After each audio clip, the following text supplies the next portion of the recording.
Hi, folks. Welcome to Smart Living. I'm excited to have Kimberly Yee on, who is our state treasurer, to talk about ways that we can save money. Yeah. Now, I'm going to be honest with you. We are in a very interesting time in our country, and a lot of changes are happening very quickly and very rapidly, regardless of what side of the fence you want to be on. I know for me, these amount of changes are very uncomfortable, and I can kind of see little subtle changes shifting in the economy. So we're here to talk primarily about the 529 college savings plan, because these are some of the things that you do. You manage money and figure out ways to save. But I want to talk about like this little unrest in terms of the economy, and what we can do, what things we may be looking for, and how we can continue to save for education for our children. Exactly. Well, it is. It's a time where even daily, you read the news in the morning, you're not sure what's going to happen in the afternoon. We So like you're to- absolutely right in terms of the changing environment we're in, especially when we're talking about the economy. And all of us are consumers, and it affects us in our households, in our daily decisions that we have to make about our budgets, where we want to go in the summer. Are we going to take a trip this year or not? All of those things are real questions. And so as the state treasurer of Arizona, I manage $64.7 billion in the cash flow that goes in and out of our office to the various entities from the state, to the locals, to the school districts.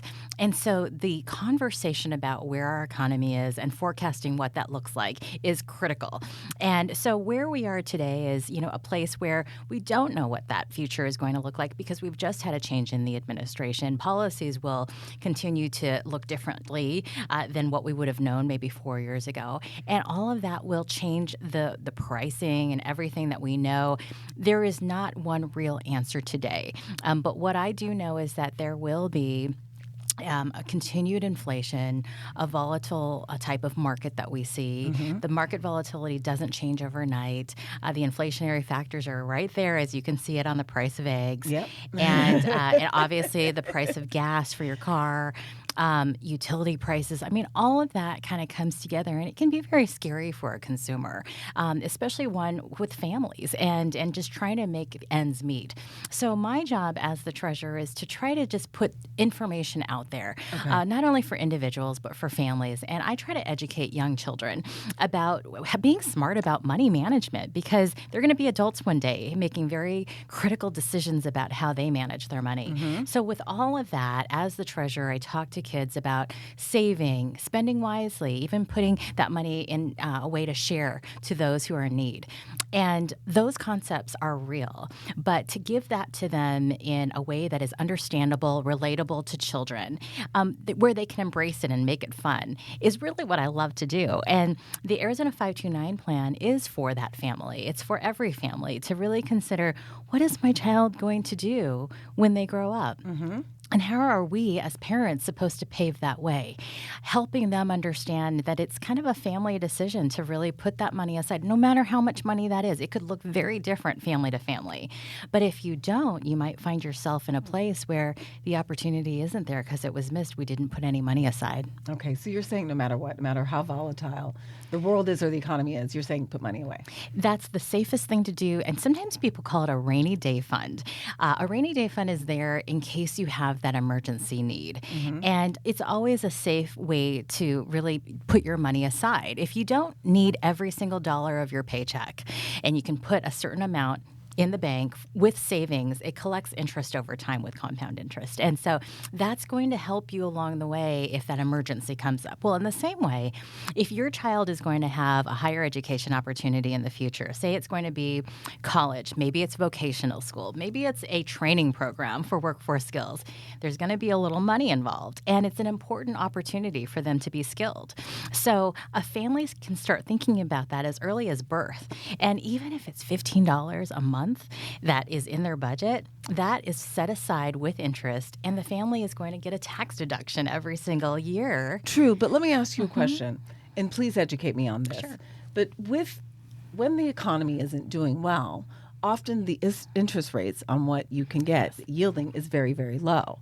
So wouldn't it be advisable maybe put your money like someplace else. I mean, so that, those are some of the things that are kind of going through my Right. mind as you're talking, because I'm like, yeah, in a stable market, like I remember, just a year ago, I could get, 5% on my savings Right. account at like an account from SoFi. But now that's slowly gone down. I think it's now at 2.79% on that. Yes. So I'm looking at high yield savings, accounts. I also have my money in the stock market too, but Right. that's a whole nother, that's a whole nother conversation. So that's what I'm saying. It's like, so knowing that we're going to probably come across some rough times, Right. financially, we need to kind of bring in our money. So where? I always hear the stories of the parent who has that exact same thought in their head, but then they end up not ever opening an account because there's always going to be something.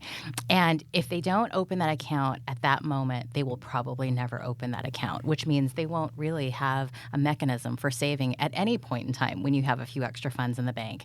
And when you open it, it's almost like getting a gym membership, right? Once you have the membership, once you have that account open, you kind of feel an obligation to put money into it and to actually go to the gym and work out. Well, to an extent. I mean, in Depends the on the same way, individual. you would want, if you open that savings account, the 529 plan for your child or your grandchild's education experience, you have now kind of created the pathway.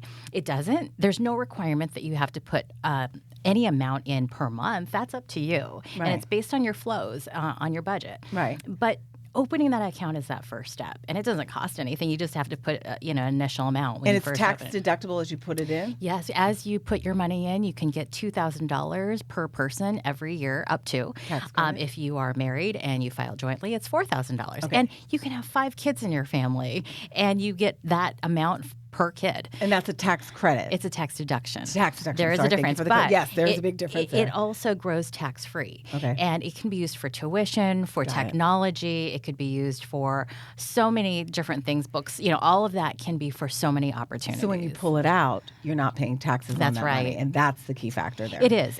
Now, the money through our state 529 plan, where is that money invested in, and what's the return on that investment? Well, there are different opportunities Okay. for a family to make that decision Okay. because we have what we call vendors. Fidelity, Goldman Sachs, others are in that marketplace, and they can choose based on their comfort level. So if they're a sophisticated investment family, they can choose one plan versus one who is just starting this. They only know the basics.